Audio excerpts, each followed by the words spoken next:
How's it going, YouTube? How y'all doing today? I was taking a look at everything. We got about an inch of rain, about 1.5 inches of rain yesterday. It rained real hard. I was sleeping, and it was like boom, and the thunder hit, and then it just started pouring, boom. And the rain it really only rained for about 30 minutes. But we got like 1.5 inches of rain in those 30 minutes. It poured for just a little bit, and it just dumped rain here. And it was a lot of thunder. So boom, and it was just pouring rain. But yep, we got about another 1.5 inches of rain yesterday. I was taking a look at the hay field right now, and this hayfield, this grass, this sorghum Sudan grass, or it may just be a Sudan grass or whatever, but it definitely likes hot weather. It does not like this super wet, just slightly cool weather. This grass does not like that at all. If you take a close look at the grass is kind of drooping. You see how the leaves are kind of just angled downwards? They're kind of like this. They're kind of like clawed. The grass is kind of angled downwards. The leaves are kind of just drooping a little bit. That's a sign that the plants are they got too much water, and also they're kind of just slightly losing their color on their leaves. Just slightly losing their color. That's also another sign that this grass got too much water on it. And so, yep, it's showing signs of being overwatered at this point.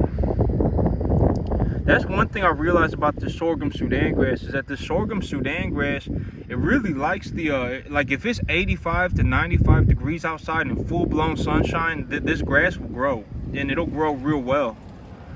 But when it gets like, even just a little bit cool, it'll start turning red, and the grass won't look very good. The grass will start developing like an anthocyanin kind of a situation, where the stalk will start turning red and stuff, and you can tell, or like look at the grass up close. It's grown out of that anthocyanin reaction. So the grass turned a little bit red because it was getting too cold for it. And it was really only like 45 degrees, and but it's grown out of that. But the grass is kind of clawed over, like the leaves are kind of like bent downwards. And plants, that's a sign that it's got too much water on it. So plants, when they're when a plant is like thriving, when a plant is growing real good, what'll happen is that the plant will actually hold itself upright. And so let me see, like this ryegrass, it handles the moisture a little bit better. And I actually my father actually cut this grass yesterday. He cut all this back because it was supposed to dump rain, so he got on the zero turn mower, and he cut it down to 4.5 inches. And so because if this grass got a whole lot of rain on it again, it would just bolt real hard, and then we'd have a situation where the grass would be like up to my knee, and I don't want to have to walk through that constantly. And so but if you look at the ryegrass, you see how this ryegrass right here, this ryegrass, it handles the cooler weather better, and it handles a little bit wetter situations better than this sorghum Sudan does. And you see how the grass is just kind of upright. It's kind of sticking itself straight up in the air. But that's what a plant that is in a good, well, there are all sorts of plants, right? Like if I tried to grow this if I tried to grow this ryegrass in the same situation as I would grow a cactus, it wouldn't really turn out well. The cactus may do well when the ryegrass doesn't. The ryegrass may do well when the cactus doesn't. But when the plants, they need to hold themselves upright like this. They'll be sticking themselves straight up in the air. But if you look real close at this sorghum Sudan grass, you see like these leaves right here, how they're just kind of angled downwards. You see that right there? All these leaves are just kind of clawed. That's a a sign that this sorghum Sudan got too much water on it. And it's also a sign that the in the sorghum Sudan grass, it losing its color like that, it kind of turns a little frail looking. It needs to be holding itself upright, and it needs to be a pretty a solid green. This grass, if it was in a good environment, it would be holding itself upright, and it would also be a solid green. But right now, the grass is just kind of clawed over, and so a clawing effect, the clawing of the grass, it can happen for many reasons. Sometimes nitrogen toxicity, an overdose of nitrogen fertilizer can cause it to happen. But a lot of things need to be considered when diagnosing a plant. Like if like I know on this field, right? I know on this field I put about 50 pounds of nitrogen per acre on this field, and then I also had grass growing on this field, and then I kind of went over it just a little bit again with about just straight nitrogen. So this field has about 90 pounds of nitrogen on it per acre, and then 90 pounds of nitrogen per acre, when it's seeded like this at about 70 pounds of seed per acre, I know that my soil won't be having any nitrogen toxicity issues at 90 pounds of nitrogen per acre at 70 pounds of sorghum Sudan grass seeded per acre. So I rule that when like diagnosing a plant, when looking at a plant and being like, oh, this is what needs to happen, there are a lot of things that need to be considered, like the anthocyanin, for example. A plant will turn red when it's too cold for the plant, but it'll also turn red if there's a phosphorus deficiency. But I know that in this soil, I put about 35 pounds, 40 pounds of phosphorus per acre on this field. And so I know that especially at the very beginning growth stages of this plant, there shouldn't be any phosphorus deficiencies. And then when I look at the weather and it's 45, and I also look at the plant that I'm growing, it's a sorghum Sudan grass, it's a hot season grass, that's when I go, okay, this is actually an anthocyanin interaction with this is an anthocyanin, something happening with anthocyanins in this plant. It's not phosphorus.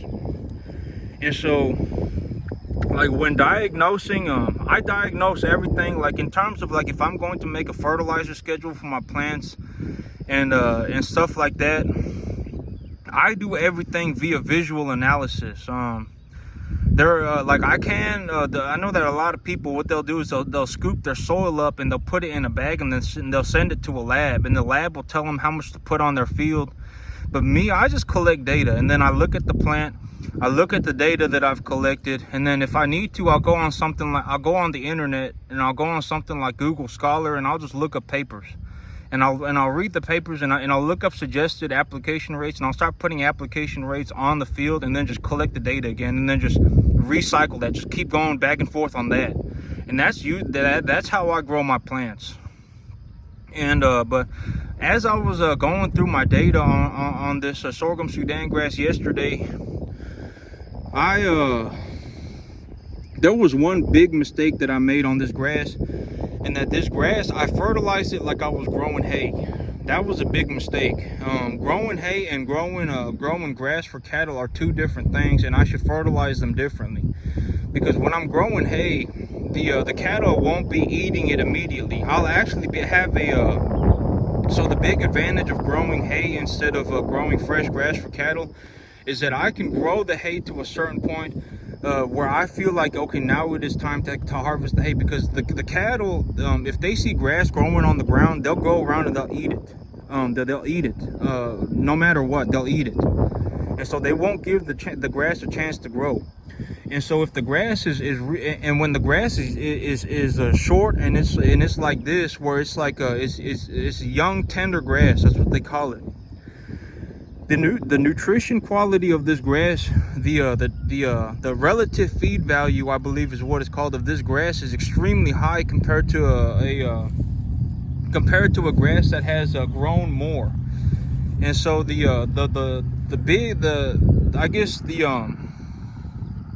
I guess to put it very simply, the more the grass grows, the less feed value there is to it, but the more mass there is to it. So I'll be able to feed a larger volume of food, but the food itself will be less nutritious. And so when growing hay, I can actually grow the grass to a point where I say, okay, now I believe that this grass has the proper feed value for my cattle. And so I can harvest it right now and bale it, and then I can feed it to the cattle. But if it's if the feed value is too high for the cattle, they'll start having, they could bloat on it real bad. They could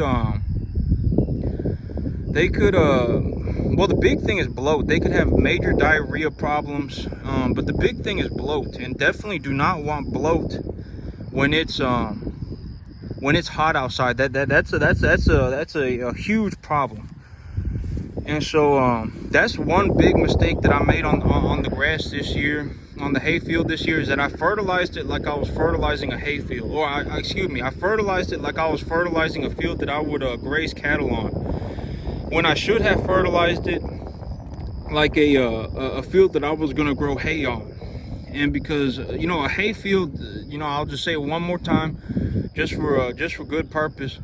But a hay field, if the grass is 3 to 4, like if I planted grass and I put cattle on it, the chances of that grass getting to 3 to 4 feet tall before the cattle eat it is practically zero.